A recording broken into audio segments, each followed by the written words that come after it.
Oke? Nah, itu tadi gue lihat lu main sama Bapak Presiden Jokowi. Betul, gue akan jelaskan gimana ini bisa terjadi, bro. Gibah Magic. Welcome back to Gibah Magic bersama gue Darius Drew the Game Master. Dan kali ini gue kedatangan bintang tamu yang menarik sekali. Berbeda dari magician-magician yang lainnya nih ya. Dia kalau bikin dokumentasi itu bagus, menarik gitu ya kan. Dan dia mengklaim diri dia sebagai high-tech illusionist Indonesia. Nah, penasaran? Tapi sebelum kita panggil orangnya, jangan lupa untuk klik like dan juga subscribe ya. Ingat kalian, like, subscribe, dan juga komen. Oke? Dan langsung saja kita panggilkan, ini dia magician yang akan menjadi bintang tamu di Gibah Magic kali ini, Galih Montana.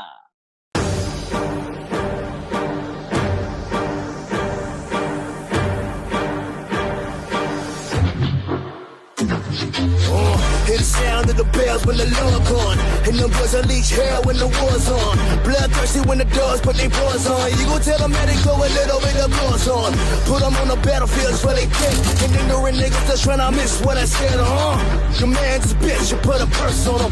Get them wild niggas throwing red dots on them. I'm the general, I can be worth something. My soldiers is ready to put a black hearse on them.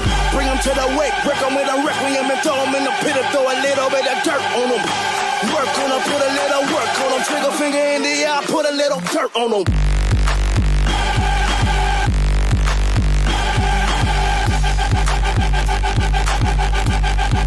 Put a little dirt on them.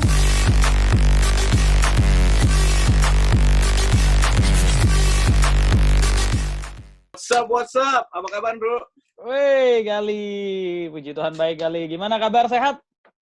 Alhamdulillah, sehat. Wih, Gimana, bro? Nih, mantap. pelopor Gibah Magic ya, yang pertama. Iya, kita mau ngobrol-ngobrol di hal-hal sini. positif. Ngobrolin Yoi. hal-hal positif. Betul sekali. Jadi nggak Ini masalah. nggak masalah ya. Gali memang suka Yoi. ngegibah katanya. Gue? Hah?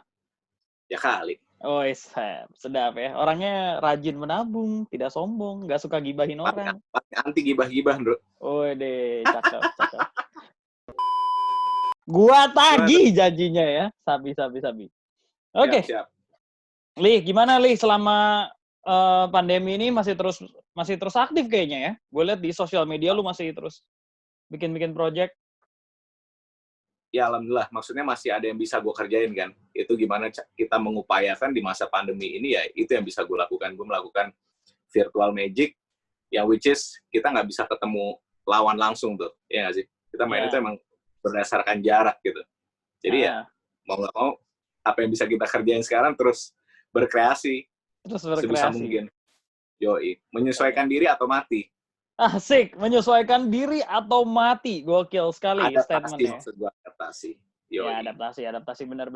Nah, Lih, kita kan mau ngobrolin soal lu tuh gimana sih sebenarnya, siapakah sosok Galih Montana ini, profil latar belakangnya dan sebagainya, sampai katanya gue denger lu sampai bisa main bareng sama Pak Jokowi ya, waktu itu, sama RI 1. Nah, kita mau bahas itu semua tuh nanti. Siap, Lih? Monggo, silakan. Oke, siap. Let's do it. Let's do this. Oke. Pertama nih, Li. Beberapa teman-teman yang mungkin nonton Gibah Magic juga kan mungkin ada yang kenal, ada yang tahu, atau mungkin ada yang belum pernah dengar. Ya kan? Betul. Nah, kita tuh sebenarnya penasaran. Sebenarnya Galih ini pertama kali kenal sulap, itu dari kapan sebenarnya, Li? Gue pertama kenal sulap sebenarnya dari waktu gue kecil, gue juga udah suka sulap, bro. Maksudnya gue dari SD pun gue udah suka sulap tuh. Gue sempat beli bukunya di Gramedia, ada bukunya di Gramedia, dan itu waktu SMP, SD SMP lah. Itu maksud gue bermanfaat banget, dan trik-triknya bagus-bagus menurut gue tuh. Ada buku di Gramedia dulu, dan itu nggak hilang-hilang, tapi sekarang udah hilang. Dan emang trik-triknya bagus, gue suka di situ. Nah ya udah, dari situ gue mulai kembangin lagi deh. Gue coba-coba cari-cari orang yang suka sulap, tapi tadinya cuma hobi aja gitu sih. Tadinya hobi, oke.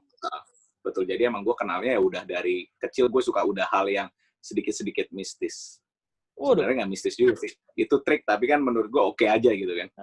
Ya. Lu dari kecil menghibur, benar. Nah, itu masih inget gak trik yang pertama kali lu pelajari dari buku itu yang mungkin sampai sekarang masih lu pakai? Lo pernah tahu nggak ini kayak ada koin di tangan, gue tutup kain, orang ngeraba pertama di atasnya, orang kedua ngeraba di atasnya, orang ketiga ngeraba di atasnya, make sure koinnya ada. Oke, ya. Tahu yang di cover gitu. Orang pertama masukin tangannya ke dalam kainnya, ini untuk nyentuh kalau koinnya ada. Orang kedua dia sentuh ada, orang ketiga dia sentuh ada, begitu gue buka kainnya, dia hilang. Wah, ya. Itu tuh diajarin di buku itu dan lu masih pakai sampai sekarang? Yoi, itu gue diajarin di buku itu, gue masih pakai, dan itu kan caranya lo tahu kan? Ya. Kita nggak akan spoil di sini ya, caranya. Oke. Tapi itu diajarin di situ, maksud gue ini keren banget, gue selalu melakukan itu sama kakak gue, intinya seperti itu. Itu gue kasih spoiler dikit deh. Gue selalu melakukan itu sama kakak gue. Sama kakak gue, ya. Oke. Jadi dari situ akhirnya lu belajar, lu ngembangin lagi, dan lu cari orang yang katanya ngerti magic juga. Berarti lu cari guru waktu itu, atau gimana? Nggak cari guru, jadi gini, ini emang udah jalan gue kayaknya disulap. Karena setelah itu, gue belum fokus banget ke sulap, gue cuma suka-suka aja, tapi gue lihat nih, waktu itu gue udah mulai main ke tokonya Pak Iwan tuh. Ya, Indra. Iwan ini ya. Indo Magic Land ya berarti ya? Iya. Terus kebetulan gue kuliah 2002, pertama masuk, 2003 tuh gue udah mulai bisa beberapa permainan lah, gitu. Bisa beberapa permainan, tapi yang kerennya adalah di kampus gue tuh isinya pesulap semua, bro. Ini di kampus pesulap semua? Pesulap keren-keren isinya, pesulap. Lu di kampus gue tuh isinya Damien, Bo Vernon, Oge. Lu bayangin gimana tuh? Ada Anes Pentagram. Gitu. Oh, ada Anes juga. Oke. Ada Anes Pentagram juga. Jadi di situ gue tuh waktu kuliah itu gue lihat gila nih, di setiap sudut kampus tuh kayak di ekonomi, di mana di fakultas desain hukum. Di hukum gue yang main sulapnya, tapi kalau di ekonomi tuh kayaknya si Damien tuh. Dia melakukan sulap, gue lihat di mana-mana nih pesulap berceceran, ngerti ya, di kampus gue. Itu Trisakti ya? Semakin semangat. Betul, semakin semangat. Dan di situ gue ngulik-ngulik, akhirnya gue bisa lebih kenal dekat sama si Anes itu, Anes dari Pentagram. Tapi kayaknya Doi banyak musuhnya di Pentagram tuh. Coba kita konfirmasi sama bapak-bapak mantan Pentagram itu. Coba nanti gue tanyain sama bapak-bapak, atau mungkin bapak-bapak yang lagi nonton, coba di komen mungkin siapakah Anes, ya kan? Siapakah Anes? Ya, jadi gue justru dekatnya sama dia, dan gue banyak belajar banyak dari dia, dan yang gue pelajarin dari dia ya itu tadi, gue nggak pernah jarang diajarin trik sama dia, tapi gue lebih dikasih knowledge, lebih dikasih suruh baca lah sama dia, intinya kayak gitu. Oh, disuruh baca, oke, yang diajarin tapi knowledge berarti. Emang dia tuh kerennya adalah karakter banget. Ke kampus ya bajunya itu terus, Bro. Ke kampus bajunya pakai jaket hitam kayak gitu segala macem. Wah gila, gue bilang nih kayak gini terus lo punya baju ganti atau lo nggak pernah ganti sih? Dia bilang, ya, gue baju gue kayak gini, jaketnya ada 3 style nih, kaosnya juga ada banyak, tapi kita disuruh kayak gini terus, katanya. Itu sih gila menurut gue. Stick sama karakter yang dia pengen present ya berarti ya? Menurut gue berhasil banget, karakternya kayak gitu di kampus, kayak dilihat orang, anjir nih orang kayak nggak pernah ganti baju, kan badannya gede gitu, Anes tuh. Ya, setinggi segitu. Oke, berarti agak tinggi juga ya orangnya ya? Emang tinggi. I see. Dari sana akhirnya lu terus melanjutkan karir lu dan memilih jadi pesulap. Tapi gue mau tanya nih, kan dulu lu sebenarnya sebelum jadi pesulap lu juga break dancer kan? Atau break dancer dulu baru sulap? Tadi gue lupa sebutin lagi tadi. Apa tuh? Jadi yang tadi masalah yang sulap dari awal ketemu Anes dan lain-lain tadi, gitu. Jadi waktu itu Anes sempat cabut kemana namanya? Anes sempat cabut ke Australia. Gue dibilang, Lih, lu temuin deh orang di Jakarta, ini pesulap yang paling humble, bro. Ini humble banget. Humble dan jago banget. Kalau menurut gue nih humble dan jago banget. Waduh, siapa ini emang jarang. Mau tahu lu siapa? Catfi. Gila, kok Catfi tuh gila banget. Dan akhirnya gue bisa kenal dia. Tapi sebelum gue kenalnya tuh dari ininya dulu. Dari ada salah satu muridnya Doi. Rudy Visual. Adalah Rudy Visual. Gue akuin dia slide of-nya gila. Rudy Visual, Betul. Akhirnya gue berhasil kenal Catfi, terus gue ke coba main ke rumahnya, dan setiap Jumat ternyata di situ ada ngumpul magician, gitu kan. Itu gue bela-belain dulu buat dapet ilmu, maksudnya buat dapet segalanya. Gue datang ke rumah Catfi hampir setiap Jumat. Gue nggak mau naik mobil karena emang jauh banget. Gue coba naik motor, terus-terusan setiap Jumat ke rumah Doi. Yang ngumpul tuh kayak Om Woldini, terus ada Ferry, ada pesulap-pesulap lama lah di nama-nama besar juga ya di zaman itu ya berarti ya. Betul. Om Wol juga kita tahu lah Om Wol. Dia selalu kasih lihat kita sertifikatnya dia di Magic Castle ya kan, Magic dia Castle. perform di sana. Magic Gila Castle. sih, dan selalu mainkan trik rokoknya gitu kan. Yeah, Tapi emang Koketsu juga banyak bantu gue lah, intinya seperti itu. Jadi gue berguru ke banyak orang, sampai akhirnya gue ketemu satu partner lagi, yaitu Denny Darko itu. Udah, itu ajang ketemu Denny Darko tuh gimana itu ceritanya? Terus kok Ajang kayaknya ketemu Anda Denny. klop sekali sama Denny Darko ya? Jadi sebenarnya gue sih sama siapa aja klop sebenarnya dulu. Gue nggak gitu. ada masalah sama siapa gitu. Gue bisa menyesuaikan diri. Gue kayak air. Ibaratnya gue kayak air. Gue ditempatin di gelas, gue jadi gelas. Gue ditempatin di mangkok, gue jadi mangkok. Seperti itu. Jadi intinya ketemu si Darko, ya panjang ceritanya, tapi dia kontak gue untuk coba datang ke Bandung untuk ketemu dia. Ternyata dia nawarin gue TV show untuk nengok gara-gara itu. Oh iya, dan ternyata kita satu pemikiran. Terus gue bilang, ya why not gitu kan. Ya kita lakuin akhirnya. Akhirnya berpartneran sama Denny Darko sampai sekarang ya? Yoi. Gokil, luar biasa Gali Montana. Nah, balik ke yang tadi, Li. Kan tadi akhirnya lu udah ketemu sama nama-nama besar di dunia sulap, lu udah ngobrol juga sama Koketvi, belajar banyak dari Koketvi dan sebagainya. Pertanyaan gua adalah, kan dulu lu juga pernah jadi break dancer, ya kan? Betul. Jabrik ya waktu itu namanya, Jakarta Breakers kalau nggak salah. Kenapa akhirnya lu lebih memutuskan untuk berkarir sebagai seorang pesulap? Karena gue pikir ya di situ pertama di dance b-boy itu gue suka sebenarnya, tapi gue banyak cedera. Terus gue coba gue coba ke Magic, dan waktu itu udah ada langsung yang nawarin gue job. Jadi gue saat itu mungkin gue beruntung atau apa ya, gue nggak tahu juga. Tapi emang itu jalan gue. Jadi gue baru bisa 3-4 trik lah. Tapi yang baru udah gue master. 3-4 trik? Oh, oke, ya. Terus emang gue kalau di kampus gue sering main. Emang dulu hampir setiap hari tuh kalau di kampus gue tuh ada sulap pasti duduk di mana-mana yang kayak gue bilang tadi. Karena isinya banyak pesulap gitu kan. Ya. Terus gue main, terus tiba-tiba ada yang nawarin gue, Lih, lu mau coba nggak regular show di tempat gue? Dia bilang kayak gitu kan. Wah, menurut gue baru bisa trik segini nih. Nggak mungkin dong gue ambil tanpa gue butuh partner seperti itu kan. Ya akhirnya gue ketemu yang Anes tadi gue cerita, anak Pentagram itu, tapi dia udah keluar kalau nggak salah dari Pentagram. Terus akhirnya kita bikin berdua, gue ajak dia untuk regular show di situ kan. Ilmunya dia lebih banyak lah waktu itu, gitu kan. Terus akhirnya gue bisa keep up dengan si Anes. Ya akhirnya gue regular show di situ. Terus di beberapa restoran di Jakarta gitu. Dari situ lo memutuskan untuk akhirnya, wah ini kayaknya karir jalur hidup gue nih, jadi magician gitu. Betul, gue pikir juga lebih seru jadi magician kayaknya. Kayak gue waktu itu di Magic sama di ini jelas bayarannya sangat beda gitu tuh. Dan effortnya yang kita lakuin nih, benar-benar kita bikin sesuatu yang magical dan orang tuh happy gitu kan. Terus kita dibayar lagi, kurang seru apa gitu. Ditambah nggak banyak cedera ya? Nah, di B-boy badan gue udah hancur asli. Gila. Itu, aduh. Tapi masih bisa, gerakan-gerakan masih bisa, dikit-dikit. Masih ada lah dikit. Nah, bisa. Tapi ya gue udah fokus di Magic ya udah nggak terlalu inilah, Bro. Maksudnya gue lebih betul emang udah benar-benar udah total di Magic. Udah total di Magic. Luar biasa. Nah, kita ngomongin total di Magic, berarti kan lu berpendapatan dari Magic. Lu berkarir di sini, lu hidup dari Magic. Betul. Gue lihat nih, kalau di ekosistem Magic, kayaknya nggak rata gitu loh. Ada yang bisa hidup, ada yang ya segitu-segitu aja. Di situ-situ aja gitu. Betul. Emang sebenarnya apa sih yang salah? Sebenarnya bisa nggak sih kita beneran hidup full dari sulap? Menurut lo? Kalau gue jujur alhamdulillah emang pendapatan gue terbesar dan yang paling gue banggakan adalah yang dari Magic ini pertama. Karena emang ini yang gue dalami dari awal, seperti itu kan. Kalau gue bilang, sebenarnya sih bisa-bisa aja Andrew ya. Kayak ini gue juga nggak tahu akan gue sampai di level ini. Ngerti kan? Tapi emang gue dari dulu emang segiat itu. Gue di mana-mana gue lakuin sulap, di mana-mana gue coba jualan, di mana-mana coba gue tawarin produk gue. Tawarin terus ya kan? Ya. Terus jualan jualan terus nanti jadi juragan lama-lama seperti itu kan. Jualan terus nanti jadi juragan. Luar biasa, Gali Montana 2020. Lakuin itu pertama dengan ikhlas dan pakai passion gitu kan. Ya.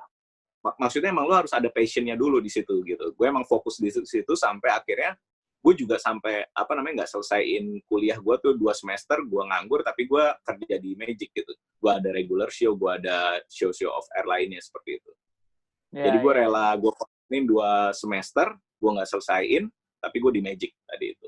seperti itu. Pengorbanan lu gede juga ya berarti ya sebenarnya buat Magic ini ya? Sebenarnya banyak, sebenarnya pengorbanannya lumayan banyak sampai ya itu gue kan udah juga nggak tinggal sama nyokap gue gitu kan, tapi dia suka ya ibaratnya nyariin, gila lu kayaknya nggak pernah jengukin gue sampai sefokus itu di Magic, tapi gue sadar nih nggak boleh kayak gini sih gitu, maksudnya harus balance. Tapi lu tetap fokus. Do it with passion or not at all. Asik. Do it with passion or not at all. Nah, tadi lu bilang lu hidup memang paling besar dari Magic. Berarti nggak ada pendapatan lain dari sisi-sisi lain? Pure Magic doang?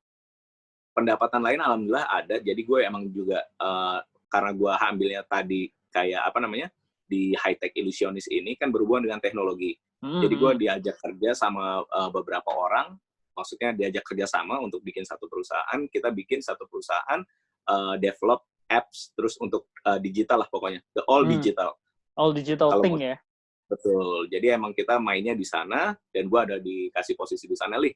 Ditawarin itu kayak emang kita relate sama kerjaan lo. Di sini juga kita bisa bikin multimedia, apps, AR, anything, you name it. Kita support semua di perusahaan DOT di ini gitu. gitu. Oke. Itu jadi jalan barengan tuh berarti ya? Jalan berbarengan? Betul. Jalan berbarengan. Jadi gue di situ ada posisi, dan gue di Magic ini juga, kalau ini gue sendiri ownernya, ibaratnya seperti itu di Montana Tech gitu. Kalau di sini gue nih sebagai partner kerja gitu.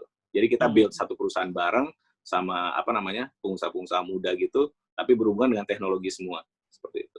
Oke, yang tadi lu bilangin ya, bikin aplikasi, bikin multimedia, betul. AR, VR dan sebagainya ya. Kita bisa support apa aja gitu. Nah kita emang juga banyak, dan dari situ gue hubungin ke yang masih berhubungan juga. Gue hubungin ke IO yang membutuhkan itu, karena di event mereka pasti membutuhkan itu, nggak mungkin nggak, seperti itu. Ya, benar-benar. Sekarang, apalagi di era kayak sekarang, kayaknya butuh banyak banget digital things ya, Li ya? Betul, jadi emang bisnisnya ke arah sana, emang kita udah kita pikirin bahwa gue kasih tahu ke orang-orang ini, para programming ini, bahwa ini tuh banyak dipakai di acara-acara, apa namanya, event, seperti itu kan. Misalkan lo kayak registrasi seperti itu, dengan QR code segala macam, kita juga bisa melakukan itu. Gitu. Oh, sampai ke iya ya. Jadi nggak hanya jualan gue, tapi kita jualan semuanya. Seperti itu. Yang berhubungan dengan digital, insya Allah kita bisa lakuin semuanya. Mantap sekali, gila. Itu developing-nya lumayan serius berarti ya itu ya. Sampai betul, bisa ke sana-sana. Betul, perusahaan yang satu ini udah berjalan juga. Maksudnya kita udah sama-sama berjalan, terus gue tinggal mengisi posisi di situ. Gitu. Dan kebetulan ya tadi lu bilang sejenis juga dengan tipe pekerjaan yang udah lu lakukan, yaitu high-tech illusionist ini. Makanya setiap jualan pun gue juga bisa menyelipkan tadi itu. Setelah gue jualan gue akan jualan produk. Atau kebalikannya? Enggak, gue jualan dulu. Kalau gue jualannya seperti, tapi kalau tim yang satu lagi yang dari DOT itu Distinction on Technology. Oh, itu nama itunya ya? Distinction on Technology. Oke, jadi di perusahaan ini kalau dia pertama nawarin produknya dulu, produk digitalnya tadi, baru dia tawarin gue kalau lo butuh performance. Kalau gue ke IO, gue tawarin gue dulu, terus gue tawarin kebutuhan-kebutuhan lain yang apa yang bisa kita support gitu. Dengan teknologi. Ya, jadi punya dua jalur, ada dua bahan jualan juga, which is lu memperlebar kantong pendapatan lu dari sana ya? Ya, kurang lebih kayak gitu lah. Kita ngomongin tadi soal high-tech illusionist. High-tech illusionist Indonesia. Oke, Li. Lu kan sekarang ini branding karakter lu adalah high-tech illusionist Indonesia. Betul. Ya kan?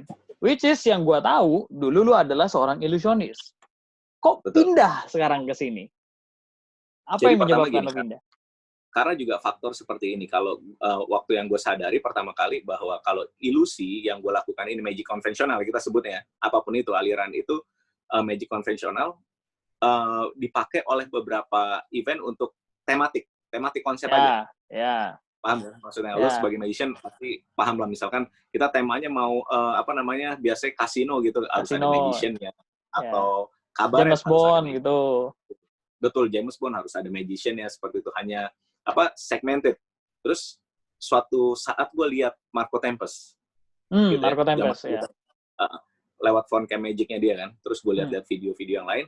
Ternyata di Indonesia udah ada yang melakukan itu. Lagi-lagi lo udah tahu siapa yang pertama melakukan, ya nggak bisa kita pungkiri, Bapak Demian Aditya. Betul. Dia melakukan pertama kali. Pak Demian. Yoi. Maksudnya dia ternyata udah melakukan itu kan. Ya. Terus gue lihat, gila nih.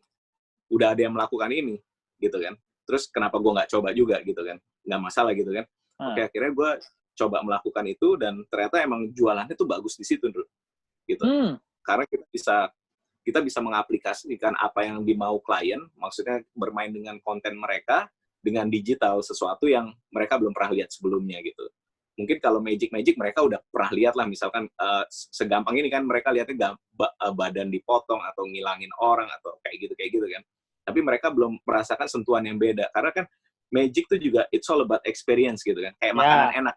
Kalau makanan enak, lo pengen ajak orang lain untuk makan itu. Kalau lo lihat sulap yang unik dan bagus, mereka juga penasaran, pasti klien lo A ini akan sounding ke klien berikutnya gitu kan. Lo harus lihat ini, lo harus lihat yang kayak gini, lo harus pakai ini. Karena emang kebanyakan seperti itu. Awal karir gue di high tech, emang banyak klien-klien gue yang emang repeat order. Repeat order dalam artian, dia punya 5 produk ini kalau bisa pakai gue semua. Tapi gue harus beda-beda. Seperti itu. Customize-in aja konsepnya gitu ya, dengan produk ini, produk itu. Lo harus launching dengan dia gitu kan. Contoh kayak misalkan, kayak Ferrari sama LV gitu, sama Bulgari nih, satu grup, MRA Group, gitu kan. Pertama gue dipakai Ferrari. Oke, Ferrari, Oke, gue berhasil melaunching mobilnya, ada videonya kalau lo mau juga nanti buat kita dokumentasi. Boleh. Terus setelah itu, gue direkomendasi oleh mereka untuk launching jamnya. Bukan, di Bulgari dulu. Oh, Bulgari, ya. Betul, waktu itu baru kita ke LV. Nah, dari LV ini berkembang lagi tuh ke perusahaannya Irwan Dhani Musri, ke Time Place seperti itu, ke yang lain-lain. Jadi gue coba build networkingnya lewat situ tadi. Gue kasih first impression yang mereka belum pernah rasakan sebelumnya, dan gue juga akan dapatkan hasil yang belum pernah gue dapatkan sebelumnya, seperti itu. Ya. Setuju. Lu mulai dari sana ya berarti ya. Masih ingat nggak pertama kali deal job high tech itu kayak gimana progresnya? Jadi deal job high tech itu progresnya waktu itu ada acara Telkomsel. Oke, gue coba ajuin konsep gue ini ke IO, terus gue dibilang sama IO-nya, "Lih, lu bisa lakuin ini." Dibilang gitu kan. Gue bilang, "Coba gue lihat video lo, gue belum pernah lakuin ini." Gitu kan. Gue belum pernah lakuin ini. Tapi kalau lo percaya, yakin sama gue, lo punya orang multimedia. Gue nggak punya orang multimedia sama sekali, bro. Gue cuma mikir, kreatifnya akan seperti ini. Tapi yang gue lakukan adalah, pertama, gue nggak mau main sendiri, gitu. Jadi gue hire 2 dancer, terus gue pakein laser, yang buat laser show. Oh ya, oke, ya, dicombine sama laser. Betul, karena gue emang mau pertama kali keluar, dan gue hire juga videographer yang bagus. Gue mau bikin satu video yang bisa gue buat jualan, bener-bener nih video bagus, harus ada effortnya, paham? Buat pancingan.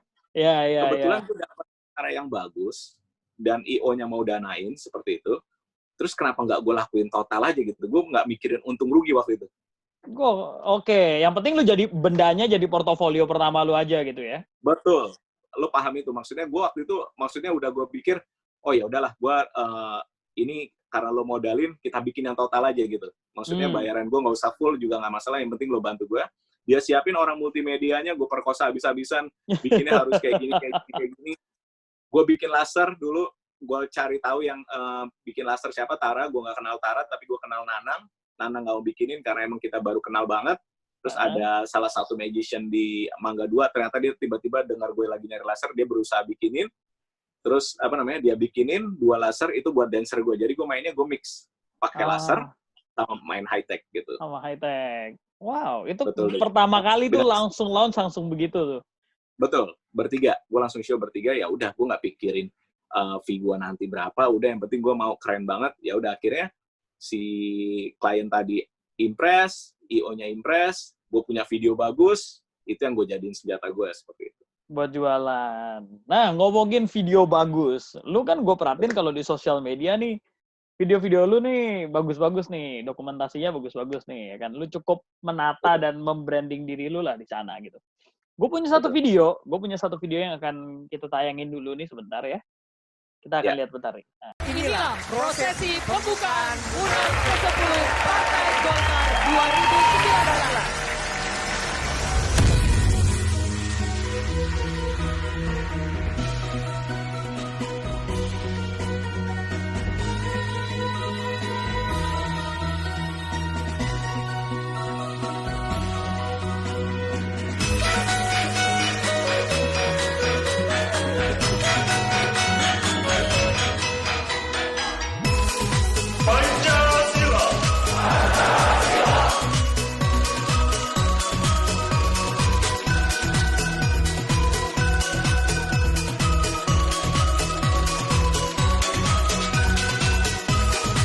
Kepada yang terhormat, Bapak Insinyur Haji Joko Widodo. Saya buka Munas ke-10 Partai Golkar. Nah, itu tadi gue lihat lu main sama Bapak Presiden Jokowi. Lu bukan lu perform bareng malah. Yoi, satu panggung. Itu satu panggung. Kok bisa Betul. sampai ke sana? Bukannya protokolnya susah tuh biasanya? Bukan susah, sebenarnya emang itu sesuatu yang nggak mungkin. Karena lo lihat di acara manapun, lo boleh lihat di setiap acara kepresidenan, di acara BUMN, nggak boleh ada performer yang naik di atas panggung. Performer maksud gue. Yang naik di atas panggung dan berdiri di belakang dia dan melakukan sesuatu untuk beliau gitu. Itu nggak boleh Tapi harusnya tuh. Betul, gue akan jelaskan gimana ini bisa terjadi tuh. Ini Oke. Tapi lo mau denger gue cerita, gue bisa sampai main sama Pak Presiden atau gimana? Atau Iya, kita langsung ke Pak tadi? Gue pengen tahu sebenarnya, kok bisa akhirnya lu bisa ada di sana, bisa main bareng bahkan sama Bapak Jokowi. Jadi karena tadi gue sering main di corporate, seperti itu kan. Jadi kan banyak corporate perusahaan yang mengundang presiden, menteri, seperti itu ya. Ya. Dan yang gue paling sering diundang dulu, waktu zamannya, masih Bu Rini Sumarno, Menteri BUMN-nya, gue sering di-hire dia. Seperti itu.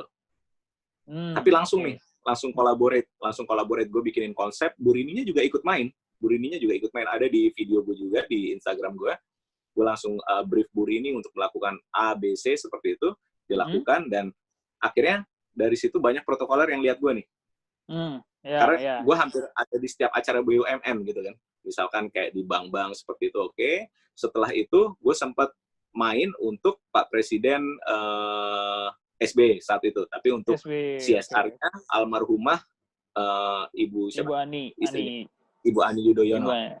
Seperti itu, gue bikin sesuatu untuk dia dan gue kenal protokolernya. Dan seperti ini, Bro. Kalau lo main buat presiden, ini buat konsep buat presiden gitu ya, yang gue pahami waktu itu ya kayak gitu. Jadi gue show dulu, di-record sama protokolernya, Setelah itu, dia kirim ke istana dulu. Oke. Kalau misalkan bagian yang dia nggak suka di take out, gue harus take out, Bro. Kan gila menurut gue. Lu udah nyusun konsep nih, dilihat sama dia, bagian ini kayaknya nggak bagus, buang. Lu harus buang. Yang ini, gue nggak mau nih, show-nya Gali 5 menit, gue nggak mau nih ada tulisan Gali Montana di panggung, hilangin. Kita nggak bisa lakukan apa lagi. Kecuali kita ya udah, akhirnya nggak apa-apa, di situ gue jadiin pelajaran, gue akhirnya kenal baik dengan protokolernya. Oke, jadi kenalan tuh protokolernya. Pak, betul, siapa? namanya Pak Yusuf. Pak Yusuf. Oke. Dia ada di video gue yang gue salaman sama dia, orangnya juga berwibawa gitu. Nah, intinya adalah saat gue udah sering di perusahaan-perusahaan tadi BUMN seperti itu, akhirnya gue dapet satu kesempatan nih untuk melakukan ini sama presiden. Karena satu IO besar ini, dia bilang, Lih, lu akan bikinin konsep buat presiden, dibilang seperti itu kan. Oke. Terus gue bilang, tapi kalau bisa, gue udah pengalaman berapa kali gue bilang kayak gitu sama IO besar juga. Konsep kita jangan kita lempar dulu ke protokoler gitu kan. Kita lemparnya ke panitia acara. Jangan ke protokoler, gue bilang kayak gitu. Jangan dilempar dulu ke protokoler. Karena sebelumnya gue pernah melakukan seperti ini. Gue udah bikin konsep keren buat Pak Jokowi gitu kan. Dia melakukan interaktif dengan gue. Terus, si IO ini, setelah dia menggarap konsepnya, dicatat semuanya, dibikinin deck-nya, dikirim ke protokoler, itu mentah-mentah ditolak. Langsung ditolak sama protokolernya. Betul. Akhirnya dia bikin biasa-biasa aja. Ya udah nggak usah ada performance-nya tari-tarian gitu. Ya udah gitu aja gitu kan. Tadi seharusnya udah oke. Oke, ya udah belum rezeki gue. Gue pikir kayak gitu kan. Nah, kali ini gue dapet kesempatan lagi nih. Nggak boleh miss kali ini ya. Ini yang opening Pak Jokowi langsung nih. Lo kalau bikinin prosesi, dia nggak mau yang kayak nyentuh layar, yang udah jadul-jadul, dia nggak mau nih. Jangan lo kasih kayak gitu. Dibilang kayak gitu kan. Karena ini emang acaranya bagus gitu. Terus akhirnya gue sama IO, gue kerjasama, gue bilang sama IO, ini ada syaratnya nih kalau kita mau keren dan dia terima konsep kita, gue bilang seperti itu. Maksudnya gimana, Lih? Gini, kita bikin konsep, kita bikin semua props-nya, ini konsep gue akan kayak gini, gue bikinin, podium untuk Pak Jokowi, podium digital gitu, ada di video tadi kalau kita lihat sama-sama, dia masukin gimmick-nya ke dalam situ, terus gue bilang, tapi itu jangan di-share ke protokoler, gue bilang kayak gitu. Kita langsung bawa, tapi gue izin panitia. Emang bisa nggak submit ke protokoler gitu? Bisa, asal ke panitia acaranya. Oh, oke. Panitia sebenarnya kan panitia acara juga banyak bentrok dulu sama protokoler dulu, karena dia banyak dirubah juga setelah Ya. protokoler sampai situ, padahal udah di-update gitu kan. Ya, pasti. Betul, jadi gue juga pernah beberapa kali kayak gitu, panggung udah jadi, kasihan IO-nya, panggung udah jadi, terus minta dibilang, ini panggungnya nggak bisa segini, padahal si IO-nya tuh udah serahin gambar kerja. Iya. Hari H dirubah semua. Yoi, itu gila banget. Gue berapa Berarti. kali lihat itu kayak IO-nya aja diacak-acak kayak gini. Nah, tapi tadi kita balik lagi ya. Nah, Gue bikinin konsep, gue bikinin alat digital buat Pak Jokowi waktu itu. Terus udah panitia yang penting udah backup gue. Terus dia bilang, siapa yang akan bertanggung jawab nih nanti kalau misalkan ini nggak boleh? Gue udah ada backup plan. Gue bilang kayak gitu. Gue akan melakukan yang lain kalau misalkan ini nggak nggak boleh. di-approve sama dia. Hmm. Betul. Udah, akhirnya benar, bro. Protokoler datang.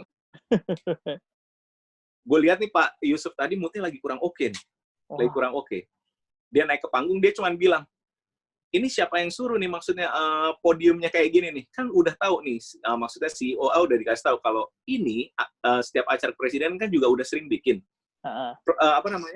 Podium kan emang udah pasti dari protokoler kayak gitu kan. Oh, mereka yang siapin Kalian sendiri udah tahu? podiumnya? Betul, kalau untuk presiden itu disiapin sendiri, itu yang kayu gitu udah. Itu terus yang dipakai Pak Jokowi lah intinya kalau dia untuk speech. Oke. Kan kalian juga udah terbiasa kerja dengan kita, dibilang kayak gitu kan IO-nya kan. Terus nih kenapa ada podium lain di sini, dibilang kayak gitu. Gue kepinggirin, nah di situ ada saksinya nih yang masih hidup nih. Waktu gue lagi debat sama protokoler itu, saksinya Didi Ardiano. Didi Ardiano, semoga lo nonton ini. Dan dia bikinin podium gue promosiin sedikit ya dia. Dia bikin podium digital gue, seperti itu. Jadi Ndro, tadi setelah gue ngobrol baik-baik, Pak Yusuf, apa kabar? Gue ngobrol kayak gitu. Terus dibilang, Lih, ini kenapa harus ada podium ini, dan ada kamu naik ke atas panggung, berdiri di belakang Pak Presiden nanti terus untuk melakukan prosesi bareng. Dibilang kayak gitu. Udah disikat dulu tuh. Itu gue pecah. Karena kan dia baca urutannya kan. Ya. Dia kasih tahu, Lih, sebenarnya nggak boleh. Maksudnya prosesi ini cuman yang boleh naik pejabat. MC aja nggak pernah ada. Kamu nggak bakal pernah lihat seperti itu, dibilang kayak gitu kan. Terus gue jelasin, Pak, CEO A ini minta gue untuk bikin konsep yang beda buat satu impress Pak Jokowi. Dan dia akan keren juga kok. Iya, tapi keren kalau dia nggak ini, kalau dia kikuk-kikuk melakukannya gimana? Enggak, gue jamin dia tinggal taruh aja kok. Ininya gue bilang seperti itu kan. Maksudnya alatnya. Emang harus gimana sih? Gue kasih lihat nih, Bro. Gue show. Gue keluarin alatnya itu dari dalam screen. Dari tangan gue kosong, gue keluarin alat itu. Gimmicknya tadi. Gimmick yang harus dipegang oleh Pak Jokowi ini.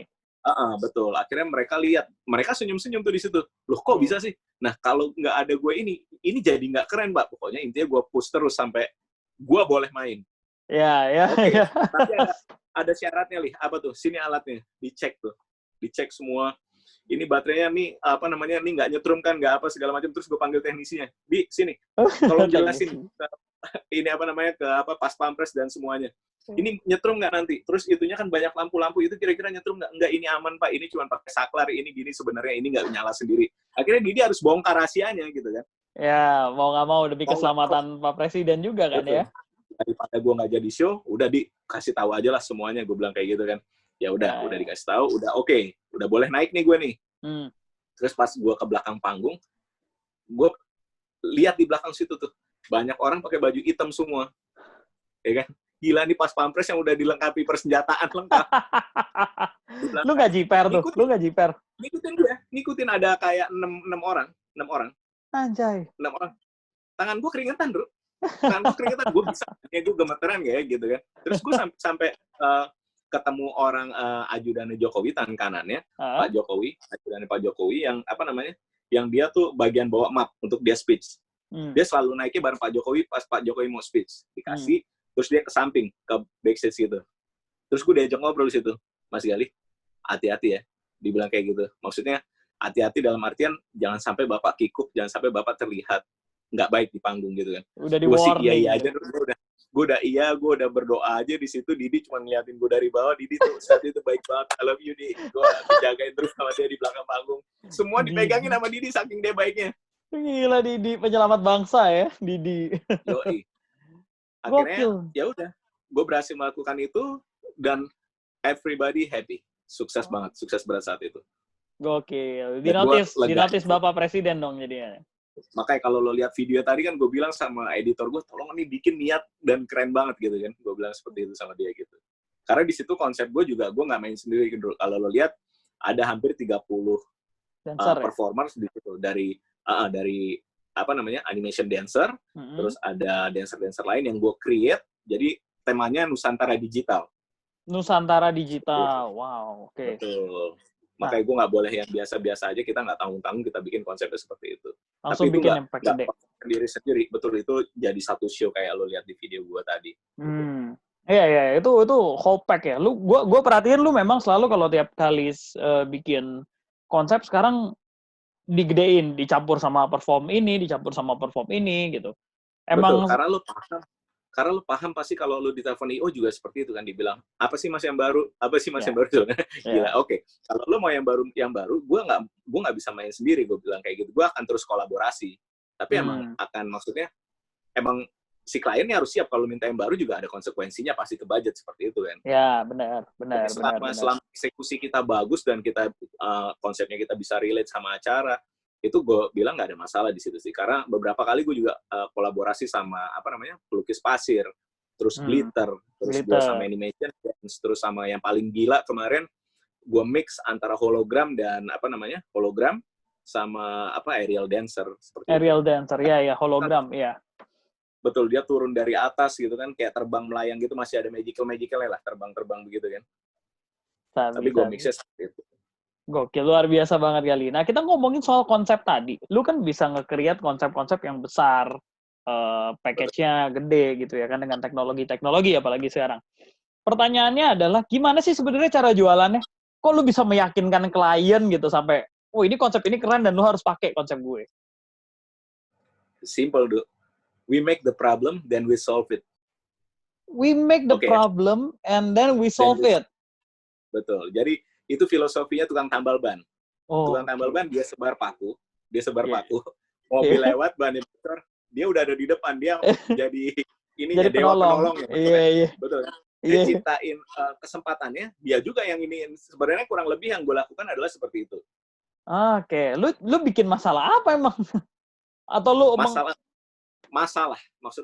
Jadi gini, saat gue datang ke IO, gue bilang kayak gitu, kita cari dulu nih kelemahan, maksudnya klien tuh sampai mana sih sama kreativitas IO tuh sampai mana sih? Mereka kan nggak paham magic kan? Ya, gitu kan? Pasti. Mereka nggak paham magic kan? Tapi kalau kita kasih ide-ide yang benar-benar kayak, Lih, emang itu bisa dilakuin ya? Mereka akan mikir gitu kan, Lih, emang yang barusan itu bisa dilakuin ya? Gue bilang, ya bisa. Gue bilang kayak gitu. Jadi ya itu tadi, kita cari kekurangannya gitu, terus kita bikin masalahnya tuh di situ tuh. Kita bikin masalahnya, terus lu highlight kita gitu ya? Betul, maksudnya ini kekurangan lo di sini. Seperti itu kita jelasin sama mereka untuk A, B, step by step, pelan-pelan, emang lo harus sabar, seperti itu. Terus baru lo seolah-olah bilang, ini masalahnya tinggal ini, caranya seperti ini. Pasti klien oke gitu. Oke. Makanya lo tahu gue lah, makanya lo tahu gue lah, dari dulu gue selalu bilang sama IO untuk ajak gue untuk pitching segala macam. Ya, di situ. Ya, kalau mau tawarin siapa udah bawa aja sini gue yang presentasi, kan selalu gitu ya. Nah, kurang lebih kayak gitu. Jadi emang sebenarnya untuk goal untuk sesuatu acara gitu, kita lihat kelemahannya di mana, si kliennya dia suka A, B, C gitu kan. Kita lakukan itu tadi. I see. Ini menjadi teknik yang lumayan menarik ya. Mungkin teman-teman magician yang dengar bisa mempelajari juga, atau mungkin bisa tanya Galih lebih detailnya. Mungkin kalau mereka mau kontak lu untuk belajar, nggak masalah ya, bro? Atau masalah? Mau, silakan. Gue juga kemarin waktu lagi, beberapa kali gue roadshow juga, gue keluar kota, gue diajak ketemu banyak magician, dan gue share apa aja yang mereka tanya kok. Kurang lebih kayak gitu. I see. Pokoknya kalau itu, kan ini udah ada Instagramnya Galih di bawah, monggo bisa nge-DM, tapi yang sopan, ya. Banyak soalnya yang nge-DM cuma PP doang. Apaan ini? Ping-ping maksudnya. Ping-ping gitu. Oke, Li. Akhirnya kan tadi lu berhasil ngejual konsep segala macam. Gue inget banget, dulu itu lu pernah ada di Neo Gara-Gara Magic, bertiga. Ya, lu bukan inget banget, karena lu juga bantuin, Bro. Gimana sih lu? Iya. Lu mau basa-basi, lu juga bantuin. Iya, makanya saya inget banget. Betul. Gitu kan. Anda ada di sana, gitu ya kan. Kan bertiga tuh, sama Denny Darko, sama Jennifer Aiko, dan ada lu, ya kan, bertiga. Lalu setelah Neo Gara-Gara Magic, muncul lagi di The Master, ya kan. The Master Season 5. Setelah itu gue lihat lu cuma jadi bintang tamu doang. Emang lu gak pernah kepikiran lagi atau gak pernah target lagi pengen bikin program acara lagi di TV? Sebenarnya sih nggak target lagi juga enggak ya, tapi kan emang kalau lo lihat TV sekarang kan emang udah kalah sama YouTube ya. Akuilah itu. Maksudnya emang dia udah kalah sama YouTube gitu. Tapi emang Posisinya benar. TV emang promonya bagus. Tapi gue sekarang emang lebih lakuin yang di depan mata aja dulu, yang bisa gue kerjain. Seperti itu. Oke. Lakukan Saat yang ini apa yang masih ada di banyak. depan mata. Betul, maksudnya saat ini masih banyak corporate yang masih gue garap nih, kayak gitu. Masih gue terus follow up, kayak gitu. Gue kerjain apa yang di depan mata aja dulu, daripada gue mikirin ke hal-hal yang nggak pasti kayak gitu. Suatu saat mungkin kalau mereka butuh, mereka akan hubungin gue gitu aja. Oh, oke. Lu lebih ngelihat apa yang sekarang, toh juga masih running, masih banyak callingan juga di event organizer. Jadi lebih fokusnya ke sana dulu ya? Lebih baik gue fokus ke hal-hal yang bisa gue lakuin dulu sekarang, daripada gue fokus ke hal-hal yang tadi nggak pasti gitu kan. Ngapain gue repot pikirin ke sana? Toh gue juga udah pernah di sana gitu kan. I see. I was there, man. Terus tapi ya udah. Gue akhirnya lebih fokus ke hal yang gue lakuin sekarang tadi. Lebih bermanfaat, bro. Lebih bermanfaat? Kenapa bisa lu bilang lebih bermanfaat? Ya kan udah ada di depan mata, lu tinggal kerjain. Daripada lu nunggu-nunggu lo push-push ke sana ya kan. Lebih ada duitnya ya? Lebih ada duitnya ya? Lebih ada cuannya lah. Lebih ada cuannya. Sabi. Gali Montana luar biasa sekali. Li, pertanyaan terakhir nih kayaknya nih, Li. Pertanyaan terakhir. Kita kan udah ngobrol lumayan panjang tadi. Dari profile lu, perjuangan lu akhirnya bisa juga main sama bareng presiden, ya kan? And then, gimana akhirnya lu ngedevelop sebuah konsep dan gimana cara jualannya. Terakhir nih, kan ini mungkin beberapa, mostly memang yang nonton Gibah Magic, mostly magician, ya kan? Mostly magician, ya kan? Entah yang udah senior, entah yang masih baru. Pesan lu buat magician Indonesia ini kira-kira apa, Li? Kalau gue bilang lebih kayak ke pesan untuk magician tuh fokus dengan apa yang dia kerjain sekarang. Kalau menurut gue lebih gitu ya. Pertama fokus dulu, jangan banyak ngurusin urusan orang dulu gitu. Karena itu nggak bisa bayar bill listrik lo, makan lo kayak gitu kan. Betul ya? Intinya adalah lo fokus aja dulu, kayak gue ini alhamdulillah gue nggak punya musuh, tapi nggak tahu kalau ada yang musuhin gue gitu ya. Maksudnya dari dulu gue gue terus melakukan apa yang gue yakini gue lakukan aja seperti itu, tanpa gue nggak coba menyakiti orang lain. Gitu intinya. Nggak pernah punya niatan lah ya buat ngejahatin orang gitu. Betul, maksudnya ya udah gue show aja gitu kan. Maksudnya selama gue juga nggak jahatin orang, gue fokus, gue nggak ngurusin yang ngomongin di kanan kiri seperti apa, gue fokus aja seperti itu. Makanya tadi gue bilang fokus aja dulu sama diri sendiri, bangun karakter kita seperti apa, karakter yang pasti yang disukain gitu, dan jangan jadi orang lain gitu kan. Jangan jadi orang lain ya. Create diri sendiri apa yang maunya lu ya. Ya, be yourself gitu kan. Be yourself. Because everybody is already taken. Oh, nice. Ya. Because everybody already taken. Siap. Maksudnya, ya benar kan. Maksudnya lu jangan jadi orang lain, lu jangan sibuk jadi siapa gitu. Lu boleh, tapi jadiin dia sebagai ini loh. Inspirasi. Sebagai apa namanya? Inspirasi lo, betul. Kayak gitu. Misalkan lo suka Marco Tempest, lo ambil inspirasi dari dia seperti itu. Tapi lu jangan berubah jadi telak-telak kayak dia. Betul. Adaptasi aja lah ya, konsepnya boleh lu terinspirasi tapi tetap keluarin apa yang jadi jati diri lu nih, personal lu masing-masing gitu ya. Betul, kurang lebih kayak gitu. Dan kita magician Indonesia, kalau gue boleh saran, kita jangan banyak berselisih paham lah, mau yang dari atas, maksudnya yang mau dari senior sampai bawah, kalau bisa kita gabung lah gitu. Waduh, kalau bisa karena itu lebih seru, bener kan? Kumpulin lah, kita kumpul bareng kayak gitu. Maksudnya jangan ada kubu-kubu sendiri-sendiri seperti itu, kurang lebih. Bisa nyatu, bisa ngeblend bareng. Kayaknya memang udah saatnya kok, udah zamannya kolaborasi ya, daripada saling bersaing, mendingan kolaborasi ya. Kalau itu saran gue sih, kalau kita bisa ada ngumpul yang seru-seru kayak gitu, kita bikin. Dulu tuh sering-sering ngumpul, bro, kayak gitu zaman-zaman dulu.